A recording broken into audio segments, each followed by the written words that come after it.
En este proyecto hablaremos sobre los presidentes que ha tenido México a lo largo de la historia. Adolfo Ruiz Cortines fue presidente de México de 1952 a 1958, conocido por su integridad y enfoque en la administración pública. Nacido en 1890 en Veracruz, Ruiz Cortines comenzó su carrera en la administración pública durante la Revolución Mexicana y ascendió gradualmente en el ámbito político. Su presidencia se destacó por la implementación de políticas de austeridad fiscal y la lucha contra la corrupción, así como por la ampliación de los derechos civiles al otorgar el voto a las mujeres en 1953. Además, promovió el desarrollo económico a través de inversiones en infraestructura y la modernización del país, logrando un periodo de estabilidad y crecimiento que dejó una huella significativa en la historia mexicana. Adolfo López Mateos realizó algunas acciones revolucionarias parecidas en su gobierno, como la expropiación de la industria eléctrica para un bien público.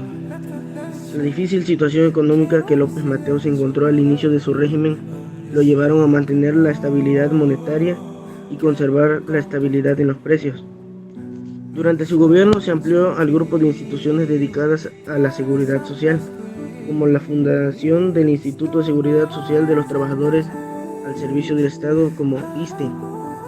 También la ampliación de la cobertura del IMSS a trabajadores del campo y a trabajadores de servicio de las Fuerzas Armadas Terrestres y Marítimas. Al primer año de su sexenio, la situación económica era más estable que en los años anteriores.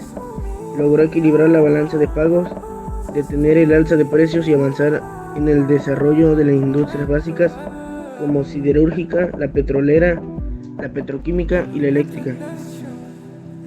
Tras demandar mejoras laborales y salariadas, surgió el movimiento ferrocarrilero, encabezado por líderes de ideas comunistas como Valentín Campa y Demetrio Vallejo, miembros del Partido Obrero Campesino de México.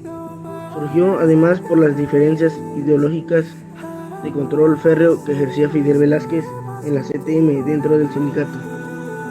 López Mateos dejó la solución del problema ferrocarrilero en manos de su secretario de Gobernación, Gustavo Díaz Ordaz, quien reaccionó con violencia encarcelando a miles de huelguistas y expulsando a otros más. Gustavo Díaz Ordaz, de 1964 a 1970.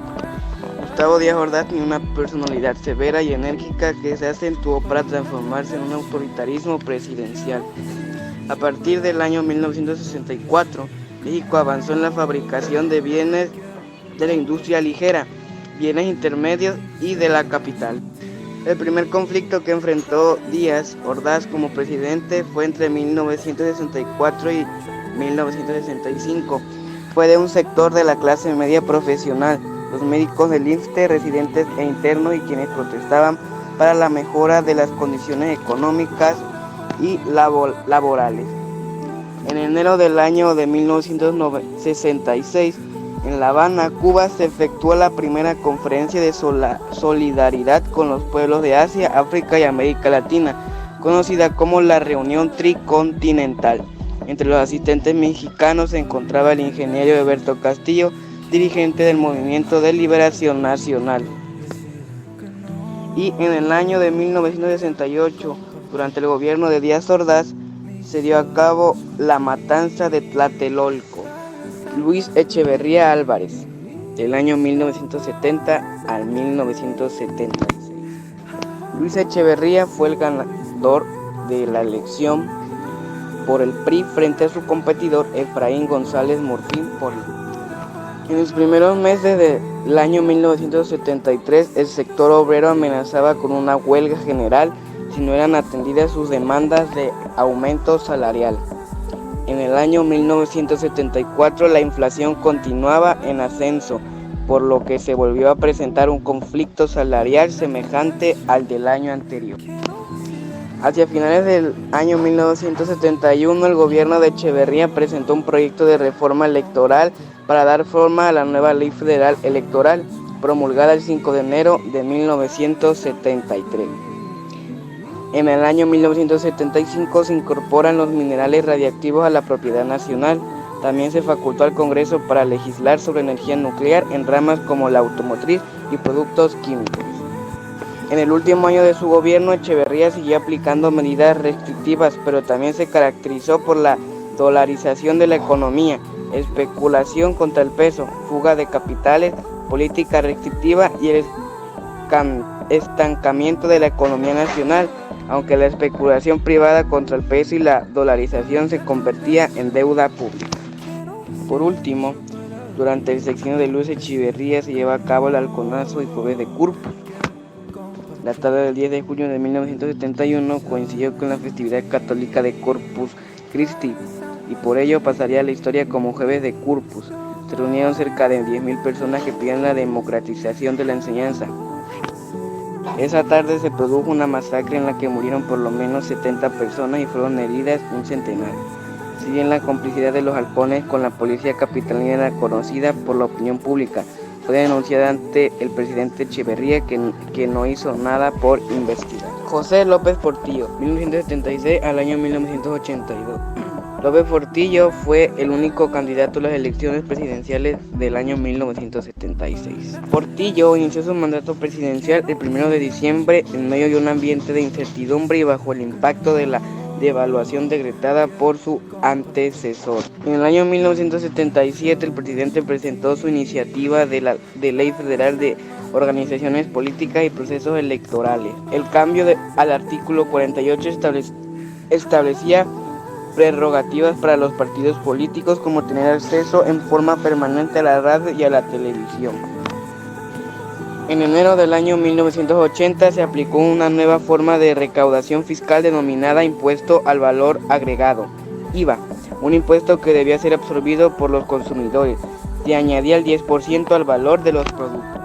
Para el mismo año de 1980, las inversiones petroleras aumentaron el 56.7% del gasto público total y eso conllevó a la evolución de la infraestructura petrolera, siendo Pemex la única empresa nacional para el petróleo. Con los ingresos petroleros, López Portillo inició un plan de abatimiento de la pobreza con el objetivo de promover el desarrollo rural a través de dos organismos, la Coordinación General del Plan Nacional de Zonas Deprimidas y Grupos Marginados en 1977 y el Sistema Alimentario Mexicano, instrumentado a partir del año de 1980. Durante su gobierno se crearon varias instituciones que incluyeron la educación para los adultos. Uno de ellos fue el Colegio Nacional de Educación Profesional Técnica, CONALEP.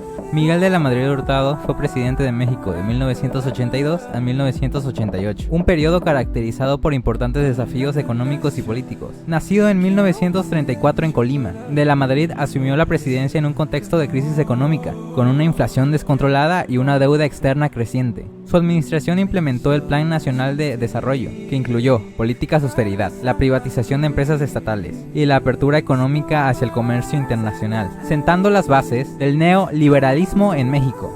Carlos Salinas de Gortari perteneció al Partido Revolucionario Institucional PRI. Estuvo en la presidencia desde 1988 a 1994. Sus sucesos más importantes durante su sexenio se dieron importantes cambios económicos, entre ellos firma de Tratado de Libre Comercio de América del Norte, privatización masiva de empresas estatales, incluida la banca, y la implementación de programas nacionales de la solidaridad. Ernesto Zedillo Ponce de León perteneció al Partido Revolucionario Institucional PRI. Estuvo en la presidencia desde 1994 hasta el 2000. Los sucesos más importantes de Ernesto Zedillo Ponce de León durante su sexenio fue: en el terreno político inició y dio los primeros pasos de la democracia, ejemplificando, por otra parte, la oposición logró ganar por primera vez la gubernatura de varios estados y convertirse en la mayoría de los congresos. Vicente Fox Quesada, 2000-2006. Durante la presidencia de Fox se mantuvo el modelo neoliberal adoptado por Miguel de la Madrid y profundizado por Salinas de Gortari y Zedillo.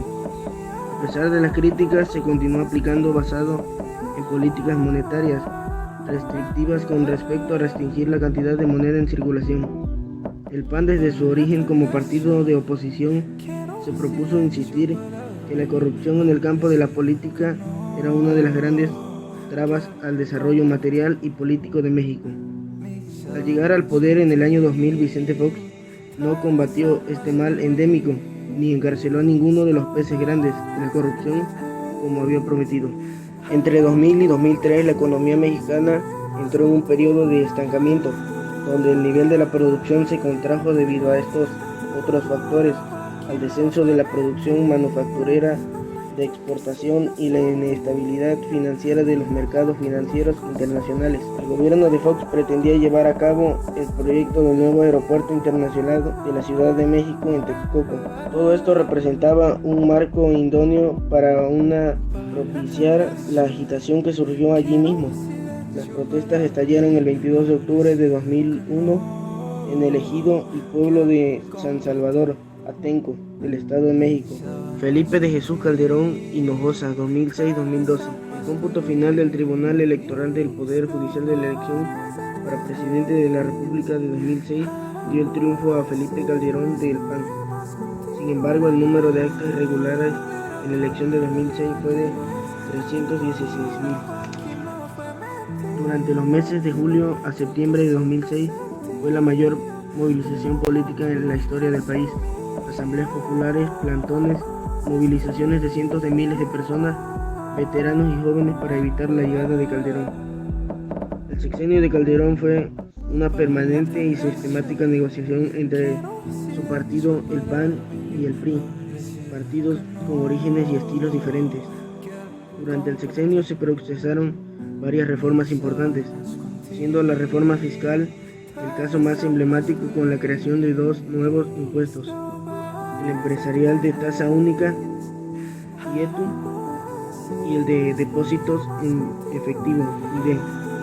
La reforma hacendaria consistió principalmente en alza de impuestos al contribuyente. Enrique Peña Nieto. Peña Nieto nació el 20 de julio de 1966. Es licenciado en Derecho por la Universidad Panamericana y tiene una maestría en Administración por el Instituto Tecnológico y de Estudios Superiores de Monterrey. Peña Nieto comenzó a trabajar en el servicio público desde joven, ocupando diversas posiciones en el gobierno del Estado de México.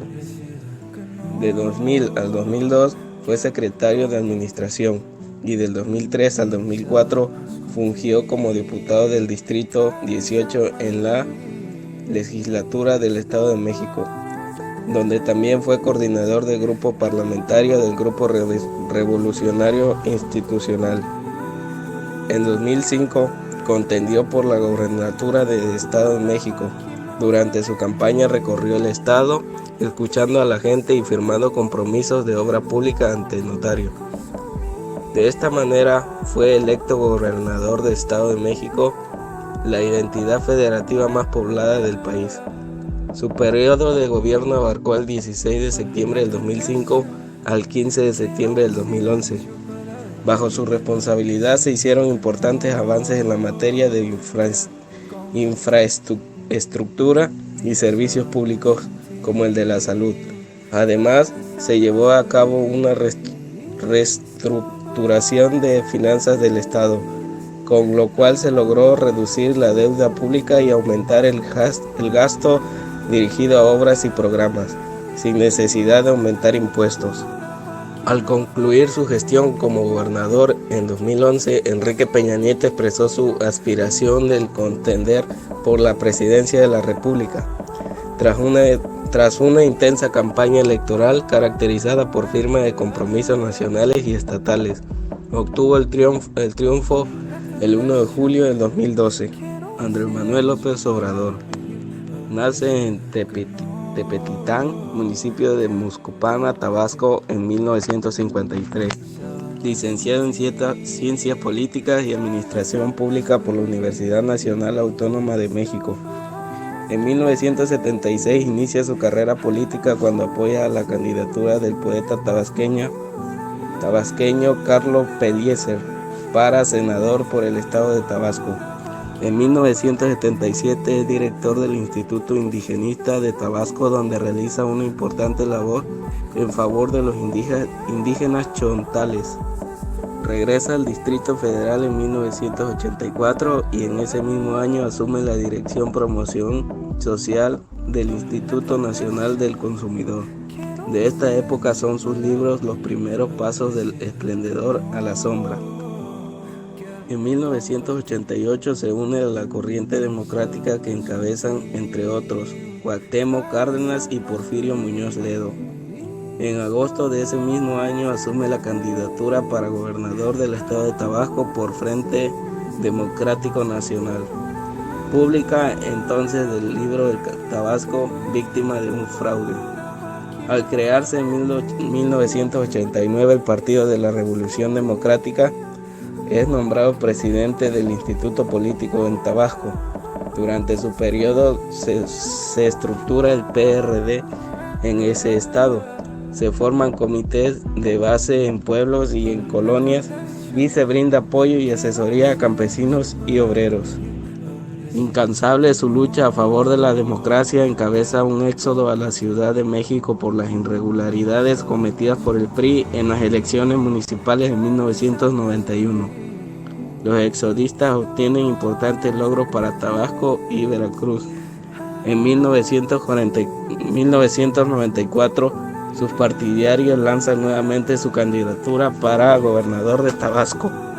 Tras el fraude del partido oficial, que documenta ampliamente ante la Procuraduría General de la República y en su libro Entre la Historia y la Esperanza, encabeza en 1995 un segundo éxodo para la democracia. Antecedió por una proclama nacional que plantea como ejes la defensa de soberanía nacional, la democracia, el desarrollo económico con sentido social, impedir la privatización de Pemex y primero comer y luego pagar. El 9 de mayo de 1995 participa en la Alianza Iniciativa de Creación de una Alianza Nacional Democrática que se propone unir inconformidades, voces y acciones, luchando por causas propias pero sumadas, y rechazando secretarismos y ambiciones personales para lograr México más democrático y más justo.